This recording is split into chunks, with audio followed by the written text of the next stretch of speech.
1 plate ஃபுல்லாக ரைஸை போட்டு கொஞ்சோண்டு வெஜிடபிள்ஸை வச்சு சாப்பிட்டோம்னா இருக்கிற டயபெட்டிக்கள் நமக்கு தான் வரும். ஸோ ஒரு பிளேட்டில் நிறைய காய்கறிகள், கலர்ஃபுல்லான காய்கறிகள் இருக்கணும்.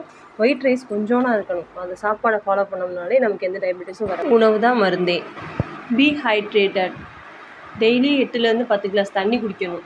Drink 8 to 10 glasses of water.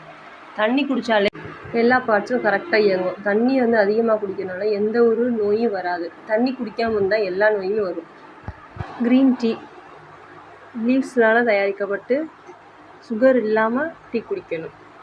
Green டீன்னு சொல்லிட்டு நம்ம சுகரை போட்டு ஆட் பண்ணி குடிக்கக்கூடாது.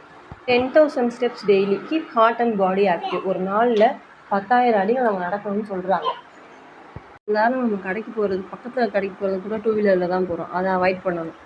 நல்லா நடக்கணும். நடந்தால் தான் இதயம் ஆரோக்கியமாக இருக்கும். பாடி ரொம்ப ஆக்டிவாக இருக்கும். நம்ம பண்ணுற மிகப்பெரிய தப்பு என்னென்னா, டயத்துக்கு தூங்க மாட்டோம், டயத்துக்கு எந்திரிக்க மாட்டோம். நைட்டு 12 மணிக்கு தூங்குவோம், காலையில் 10 மணிக்கு எந்திரிப்போம். இதே ஹெல்த்தை பாதிக்கும். Follow 20-20 rules for ice. 20 நிமிஷத்துக்கு முன்னாடி தூங்குறதுக்கு 20 நிமிஷத்துக்கு முன்னாடி கம்ப்யூட்டர், மொபைல் ஃபோன் பயன்படுத்துகிறத அவாய்ட் பண்ணணும். Dental care. ஒரு நாளைக்கு 2 டைம் ப்ரஷ் பண்ணணும். அட்லீஸ்ட் 1 டைமாவது பண்ணணும். டீப் ப்ரீத்திங் எடுக்கணும் 5 மினிட்ஸ். ஆக்சிஜனை இம்ப்ரூவ் பண்ணால் நம்மளோட ஸ்ட்ரெஸ் லெவல் குறையும். உடம்புல இருக்க எல்லா பார்ட்ஸுமே ஆரோக்கியமாக இருக்கும். முக்கியமாக ஸ்மோக்கிங், ஆல்கஹால் ட்ரிங்க் பண்ணுறத அவாய்ட் பண்ணணும். ஒரு நாளைக்கு ஒரு ஆப்பிளாவது எடுத்துக்கணும். ஆப்பிள் எடுக்க முடியாதவங்க கொய்யாப்பழமாவது எடுத்துக்கணும். டெய்லி நடக்கணும், எக்ஸசைஸ் பண்ணணும், லேசாக ஓடணும், கொஞ்சம் உடற்பயிற்சி எடுத்துக்கணும்.